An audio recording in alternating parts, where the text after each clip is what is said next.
Hello and welcome to today's SAJA webcast, your chance to interact with fascinating speakers from across the country and around the world. Please stay tuned for our next session.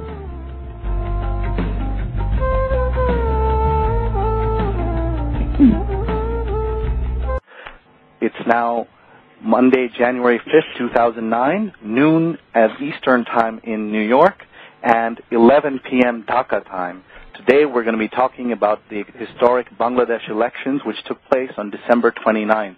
A distinguished panel of experts and journalists will analyze the results of the elections and what they mean for Bangladesh, the region, and Bangladesh-U.S. relations. My name is Sri Srinivasan. I'm co-founder of SAJA and a professor of journalism at Columbia University, and I'm very excited to introduce you to our panel.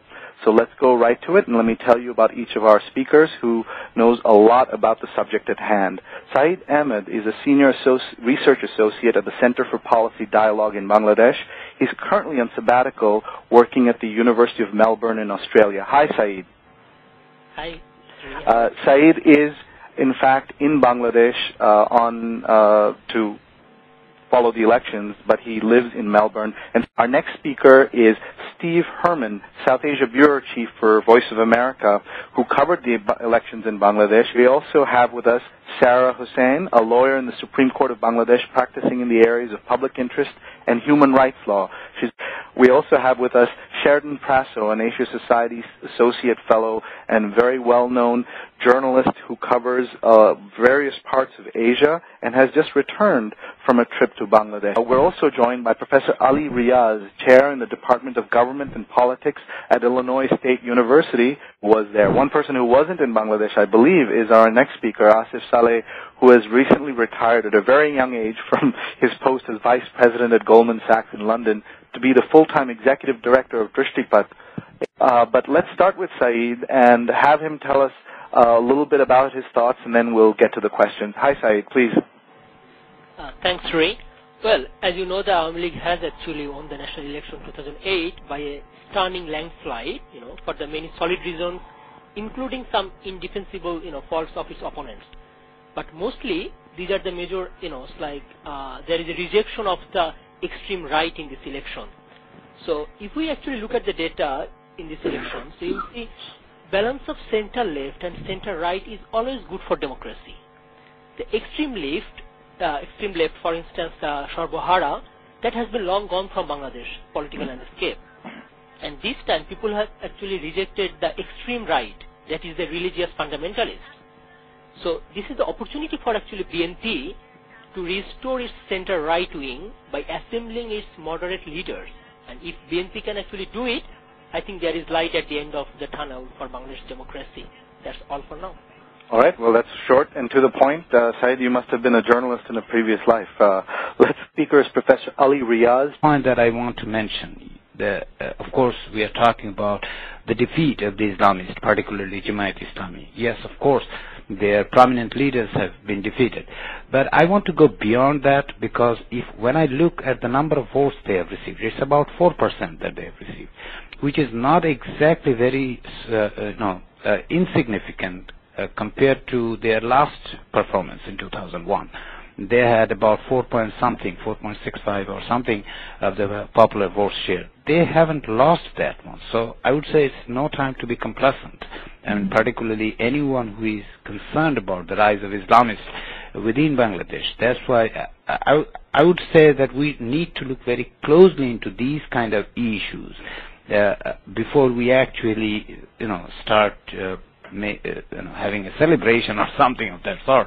I mean, there's reasons to be optimist. I'm not trying to be pessimist here, but along with that optimism, there are some indications. Can I take a quick comment on Professor Ali Riaz's comment about the Jamaat's vote? Sure. This is Syeed Ahamed calling. Yes, Syeed, go ahead. Yeah.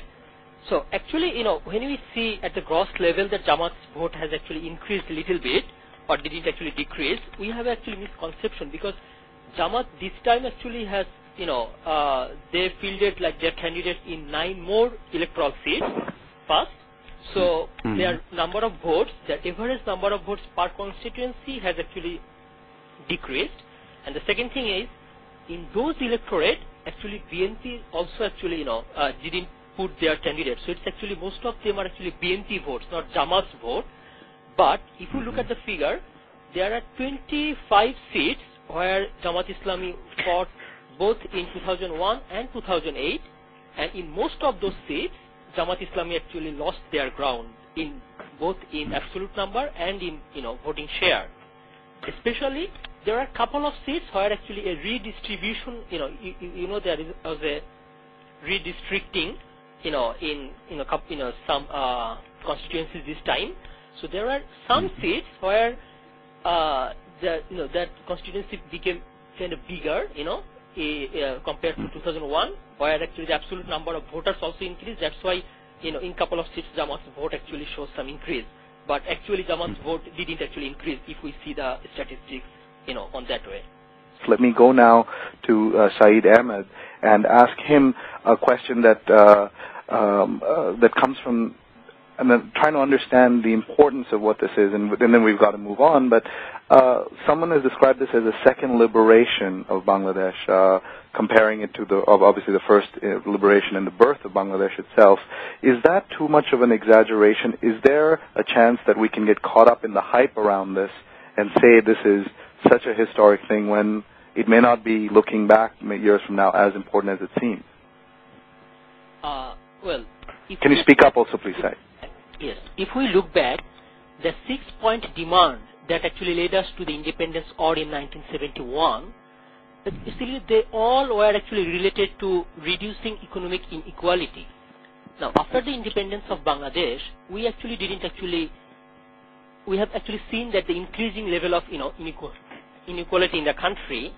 Now, as Asif said, most of the fundamentalists and militants, they are actually recruited from the very poor villages of northern district. And I think this is the same case around the world, where you actually go to a very poor people and say that, the system is not actually delivering a better life for you, so why don't you, go against the system? So what this election means is, if you see around the world, I'm also, thinking of Obama's victory as well, it seems that the economy is going towards the right direction while politics is going to the left. What I mean is, people are giving mandate to the left-leaning political parties overwhelmingly to fulfill their electoral promises of economic redistribution. However, they are not actually looking for a left-leaning economy where the, industries will be, nationalized and everything. What people want is a free market economy where tax will be used as a redistributive mechanism.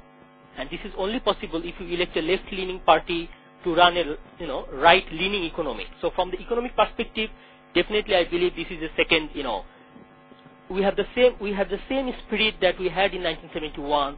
We had the same spirit this time as well.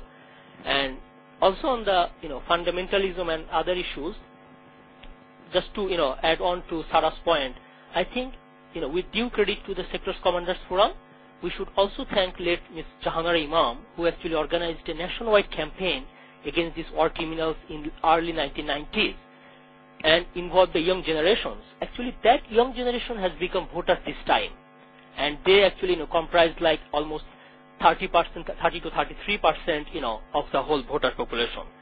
Now, if you see the data in 1996 and 2001, results of 158 and 125 out of 300, constituencies were determined by 10% winning margin only, which means among these, 30% voters, any shift between them, they could actually change the election for good. And if you see the 14.7 million additional votes that were cast this time, 82% actually went to Awami League. So yes, it was an incumbency vote, but at the same time, I think it was more pro-moderate left-leaning vote as well.